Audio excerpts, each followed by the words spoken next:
사랑하는 예수찬양 공동체 여러분 안녕하십니까? 오늘은 로마서 6장 말씀 여러분과 함께 나누며 하나님의 은혜를 나누기를 원합니다. 로마서 1장은 모든 이방인이 죄인이다 그렇게 말씀을 했고요. 2장은 그런데 유대인 또한 죄인이다 이렇게 말씀을 하고 있습니다. 자, 3장은 뭐냐? 그래서 온 세상은 하나님 앞에 유죄다. 율법의 행위로는 어떤 육체도 하나님 앞에 의롭게 될 수 없다. 그런 이야기를 했습니다. 자, 그런데 다 죄인인데 그럼 어떻게 해야 되느냐? 그게 이제 4장에 나오는 겁니다. 믿음으로, 율법의 행위가 아니라 믿음으로 의롭게 된다. 누구를 믿습니까? 예수 그리스도를 믿는 것입니다. 믿음으로 우리는 죄에서 해방될 수 있다. 죄의 권세에서 이겨나갈 수 있다. 그 방법이 바로 예수 그리스도를 믿는 것이다 라는 것이 4장의 주제였습니다. 그리고 5장은 우리가 그리스도께서 우리를 위해서 죽으심으로 죄에서 해방이 되었는데 바로 예수 그리스도가 우리 온 인류의 죄를 담당하심으로 우리가 구원을 얻을 수 있는 길을 마련할 수 있게 되었다 하는 것을 이야기하고 있습니다. 그동안 나누었던 말씀을 잠깐 1장에서 5장까지 상고를 해 보았습니다. 그리고 오늘 이제 6장을 하게 됩니다. 6장은 죄와 은혜의 관계에 대해서 사도 바울이 기술하였습니다. 매우 중요한 질문을 하고 있습니다. 6장 1절에는 은혜를 더하게 하려고 죄에 거하겠는가? 15절에는 우리가 법 아래 있지 아니하고 은혜 아래에 있으니 죄를 짓겠는가? 이런 질문을 합니다. 사도 바울이 던진 이 질문의 의도가 뭘까요? 사도 바울은 질문을 통해서 왜 하나님께서 인간을 죄 가운데서 구원하셨는지를 되짚어 보려고 한 것입니다. 여러분, 하나님이 인간을 구원하실 때의 인간의 상태는 무엇이었습니까? 완벽해서 그래 너 참 잘했구나 하고 구원하셨습니까? 그렇지 않으면 그 반대인 상황입니까? 그렇죠. 죄인이었습니다. 그 부족한 상태 그대로였음에도 구원하셨습니다. 5장 8절에 보면 우리가 아직 죄인 되었을 때에 그리스도께서 우리를 위하여 죽으심으로 하나님께서 우리에 대한 자기의 사랑을 확증하셨느니라 기록했습니다. 여러분, 그러면 하나님은 왜 이 죄인인 인간을 구원하셨을까요? 갈라디아 4장 7절 말씀, 자녀 삼으시기 위하여. 그리고 6장 4절 말씀에 보면 새 생명 가운데 살게 하기 위하여 라고 기록되어 있습니다. 자, 그런데 죄인 되었을 때와 다르게 하나님의 자녀로 바뀌었을 때 이 두 상황에서 하나님 자녀로 바뀌었을 때의 변화는 도대체 무엇일까요? 첫 번째는 내 신분이 변했다 하는 것입니다. 다시 말해서 고아에서 부모가 생긴 겁니다. 그런데 나의 내면은 여전히 죄인이었을 때와 같이 연약한 상태 그대로입니다. 그래서 사도 바울은 어떤 권면을 했을까요? 그러므로 죽게 될 여러분의 몸에 죄가 왕노릇하여 몸의 욕심을 따라 살지 않도록 하십시오. 또한 여러분의 몸을 불의를 행하는 도구로 죄에게 내어주지 말고 죽은 자들 가운데서 살아난 자들답게 여러분의 몸을 의를 행하는 도구로 여러분 자신을 하나님께 드리십시오 라고 권면을 한 겁니다. 하나님의 자녀이지만 나의 내면은 여전히 죄인이었을 때와 같이 연약한 상태 그대로라면은 죄인이었을 때와 하나님의 자녀가 된 다음과는 어떤 차이가 있겠습니까? 그걸 지금 좀 전에 말씀으로 나눴습니다마는, 전에는 죄가 나를 주장했고 나는 별 수 없이 끌려다녀야 했어요. 근데 지금은 죄가 나를 주장할 수 없게 되었습니다. 즉 하나님의 은혜로 자녀가 되었기 때문에 죄가 더 이상 나를 주장할 힘을 잃어버리게 된 것입니다. 그 근거가 뭘까요? 우리의 옛사람이 그리스도와 함께 십자가에 못 박혀 죄의 몸이 무력하게 되었으므로 우리가 더 이상 죄의 노예가 되지 않는다는 것을 알게 되는 것입니다. 6절 말씀에 보면 We should no longer be slaves to sin 이라고 기록되어 있습니다. 여러분은 율법 아래 있지 않고 은혜 아래 있으므로 죄가 여러분에게 왕노릇할 수 없습니다. 영어 표현은 For sin shall not be your master라고 이렇게 기록되어 있습니다. 자녀 삼으신다는 의미가 뭘까요? 그야말로 하나님이 나의 부모가 되신다는 의미입니다. 여러분, 부모가 됐다는 이야기는 뭘까요? 양육한다는 뜻입니다. 나를 점점 성장시키신다는 뜻이죠. 자녀가 되었으면 자녀답게 살아라 하는 말이 6장의 핵심 이야기입니다. 하나님은 죄인을 자녀 삼기 위해서 죄보다 더 풍성한 수백 배의 은혜를 퍼부어 주셨습니다. 그런데 자녀가 된 사람이 은혜를 맛보기 위해서 다시 죄인의 상태로 되돌아간다는 것은 말이 안 됩니다. 한번 예를 들어 보겠습니다. 가난 아이들은 울음으로 엄마의 주목을 받습니다. 아기의 울음은 의사 표현이죠.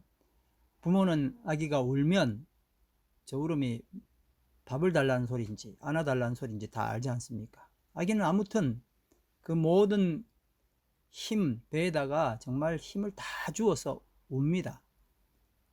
그럼 엄마가 안아주기도 하고 기저귀를 갈아주기도 합니다. 이렇게 참 그 듣기 싫은 우는 소리, 이걸 아기가 그렇게 낸다 할지라도 엄마의 사랑을 듬뿍 받는 거거든요. 그런데 아이가 성장을 하면서 울지 않아도 얼마든지 엄마의 사랑을 받게 됩니다. 울지 않아도 의사소통하는 방법을 배우게 됩니다. 그런데 나이가 들어가면서도 부모의 사랑을 받기 위해서 갓난 아기 때와 같이 여전히 운다, 그런 사람이 있다. 그건 참 큰일이죠. 죄인에서 아들로 삼으시기 위해 베푸신 은혜가 있습니다. 그러나 자녀이기에 성장하면서 누리는 은혜는 전과 비교하면 그 행복에서는 비교 자체가 되지 않습니다. 더 놀라운 이야기들이 성장 가운데 있지 않습니까?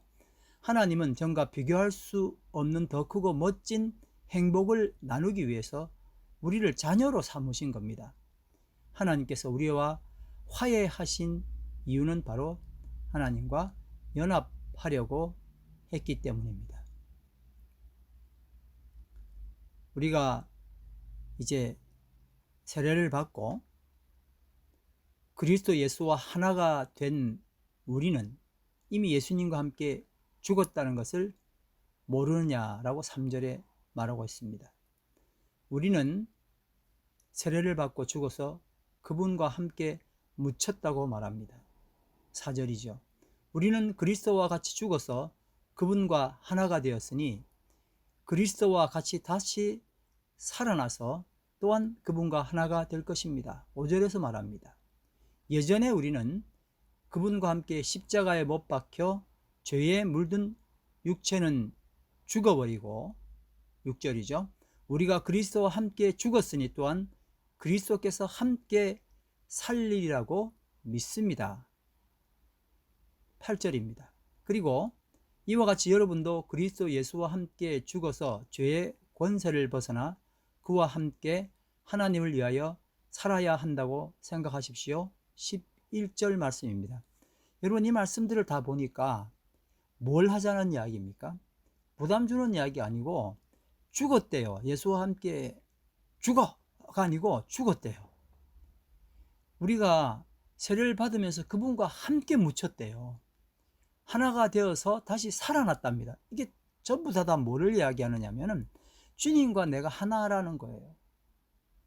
그 이야기를 정말 이 말씀을 통해서 곳곳에서 강조를 하고 있는 것입니다. 여러분, 죄가 뭘까요? 하나님과 사람과의 관계가 깨어진 것입니다. 그래서 깨어진 관계를 회복하시려고 예수님께서 죽으셨습니다. 그래서 사람은 다시 하나님과 사귈 수 있게 되었죠. 하나님의 자녀가 된 것입니다. 이후로부터는 하나님과 살아가는 삶을 살게 됩니다. 이스라엘 백성이 하나님의 은혜로 이집트에서 탈출하게 되었을 때에 그들은 완벽하지 않았습니다. 노예를 그냥 데리고 나온 거잖아요. 그래서 그 노예 근성에 빠져 있는 그들을 구원하시고 그들을 택한 백성으로 삼으시고, 그래서 출애굽기, 레위기, 민수기, 신명기는 하나님이 자기 백성과 어떻게 연합하시는지를 보여주고 있는 것입니다. 로마서는 우리에게 죄로 인한 죽음, 죄에 빠진 사람을 구원하시기 위한 하나님의 계획, 사람의 응답, 그 이후의 삶, 이런 것들을 알려주고 있습니다. 정말 중요한 책이죠. 우리가 지금 사형리 함께 외우고 있고, 그리고 사형리 암송 대회를 이제 이번 주에 하게 되는데, 로마서를 어떻게 보면 집약한 것이 사형리라 할 수 있죠. 로마서에서 가장 많이 나오는 단어는 죄, 죽음, 의, 믿음, 삶, 예수 그리스도, 십자가, 희생, 화해 같은 단어들입니다. 죄는 하나님과의 단절이라 좀 전에 우리가 말씀을 나눴었는데요. 하나님과 사람과의 관계가 깨어진 것이 죄입니다. 하나님 없이 무언가를 하겠다는 생각, 의지, 행동이 하나님과의 관계를 깨트린 것입니다. 우리는 죄는 당연히 나쁜 행동, 이렇게 생각하잖아요. 근데 여러분, 죄는 어떤 특정한 행동이 아니라 누구랑 했느냐에 의해서 결정됩니다. 우리의 생각과는 정말 많이 다르지요. 죄는 나쁜 행동이라고 생각해 왔는데, 그게 아니라 죄는 뭐라고요? 누구랑 했느냐에 의해서 결정된다는 겁니다. 다시 말해, 관계에 의해서 죄가 결정되는 겁니다. 내가 아무리 좋아하는 것이라도 남편 혹은 아내가 싫어하면 그건 죄지요. 아무리 내가 좋아하는 행동이라도 부모가 싫어하면 그 행동은 죄입니다.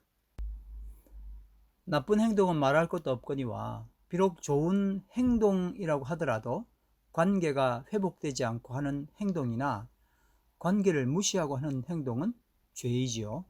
상대방에 대한 배려가 없는 내 일방적인 사랑, 예를 들어서 오헨리 단편 소설에 나오는 마녀의 빵이라고 하는 소설이 있지 않습니까? 그 주인공 마르타 이야기를 여러분 아실 겁니다. 상대방에 대한 배려가 없는 내 일방적 사랑이 오히려 상대방에게는, 나는 사랑이 있잖아요. 그런데 상대방에게는 그게 큰 고통이고 죄를 내가 범하게 된 거죠. 우리가 죄를 죄라 여기는 것은 그 근거는 율법 때문이죠. 그래서 율법의 모든 조항들을 지키면 죄가 면해질 것이다 라고 생각하잖아요. 근데 그게 아니라는 겁니다. 로마서 5장 20절에 보니까 율법은 죄를 더할 뿐이라고 합니다. 로마서 3장 20절에는 그러므로 율법을 지킴으로써 하나님 앞에서 의롭다고 인정받을 사람은 아무도 없습니다. 율법으로는 죄를 인식할 뿐입니다 라고 기록했습니다. 만일 죄가 율법을 범한 것이다 라고만 생각한다면 율법을 지킴으로써 죄를 해결할 수 있겠지만, 죄가 관계의 문제라면 율법 지키는 것으로는 결코 죄를 극복할 수 없죠. 그러니 죄 또 죽음을 해결하려면 관계를 회복해야 하는 겁니다. 예수께서 그 관계를 해결하시기 위해서 이 땅에 오신 겁니다. 로마서 3장 21절에서 26절 말씀, 이제는 율법 외에 하나님의 한 의가 나타났으니 율법과 선지자들에게 증거를 받은 것이다. 곧 예수 그리스도를 믿음으로 말미암아 모든 믿는 자에게 미치는 하나님의 의인이 차별이 없느니라. 모든 사람이 죄를 범하였음에 하나님의 영광에 이르지 못하더니 그리스도 예수 안에 있는 성령으로 말미암아 하나님의 은혜로 값없이 의롭다 하심을 얻은 자 되었느니라. 이 예수를 하나님이 그의 피로써 믿음으로 말미암는 화목 제물로 세우셨으니 이는 하나님께서 길이 참으시는 중에 전에 지은 죄를 간과하심으로 자기의 의로우심을 나타내려 하심이니 곧 이때에 자기의 의로우심을 나타내사 자기도 의로우시며 또한 예수 믿는 자를 의롭다 하려 하심이라. 그래서 사람은 율법을 지킴으로 죄와 죽음에서 해방되는 것이 아니라 예수 그리스도를 믿음으로 하나님과 관계를 회복하고 죄와 죽음에서 해방이 되는 것입니다. 갈라디아 2장 16절 말씀에 그러나 우리는 사람이 하나님과 올바른 관계에 놓이는 길이 율법을 지키는 데 있지 않고 예수 그리스도를 믿는 데 있다는 것을 알고 있습니다. 그래서 우리는 율법을 지킴으로써가 아니라 그리스도를 믿음으로써 하나님과 올바른 관계를 가지려고 그리스도 예수를 믿는 것입니다.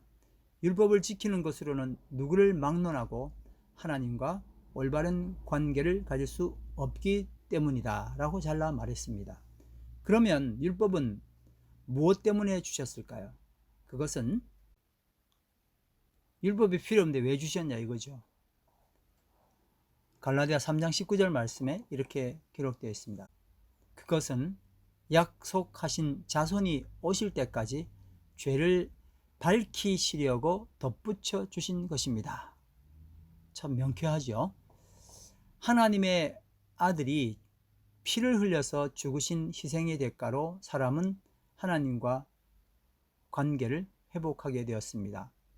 하나님께서 이렇게 하신 이유는 무엇일까요? 그것은 사람과 아름다운 관계를 유지하시려는 것, 그렇게 살려고 하시는 목적 때문입니다. 딸과 아버지로서, 아들과 아버지로서, 자녀와 부모로서 함께 살기 위함이었습니다. 그리고 이것은 인간을 창조하신 원래 목적이기도 합니다.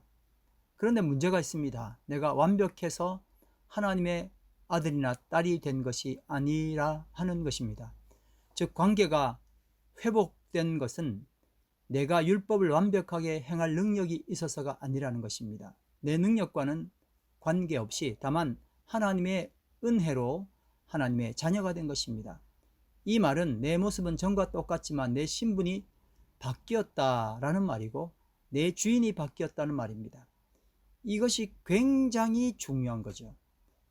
다만 믿음 하나로 하나님의 자녀가 된 겁니다. 그러므로 율법의 측면에서 보면 내 행동에는 별반 변화가 없어 보입니다.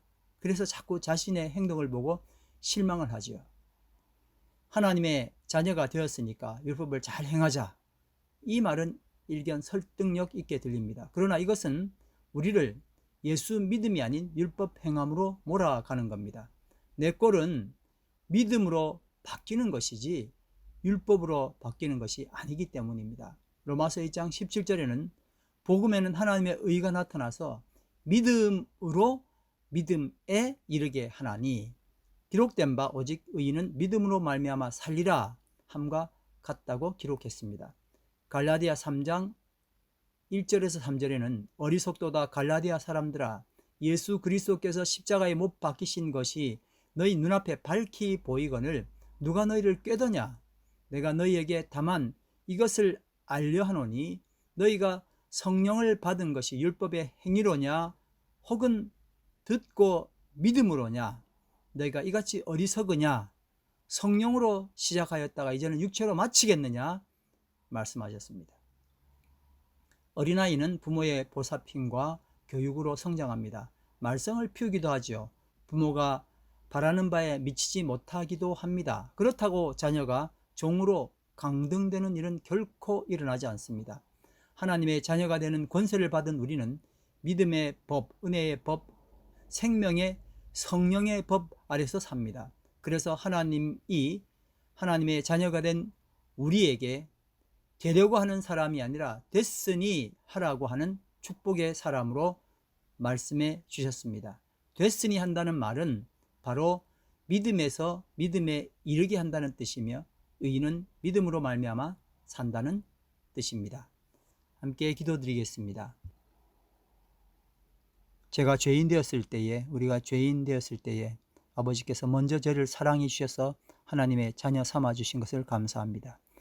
믿음으로 믿음에 이르게 하시고 자녀 삼아 주셨기에 이제 우리가 됐으니 하나님의 은혜를 받은 사람으로서 자녀답게 이 세상을 살아가도록 인도하여 주시옵소서. 예수님 이름으로 기도드립니다. 아멘.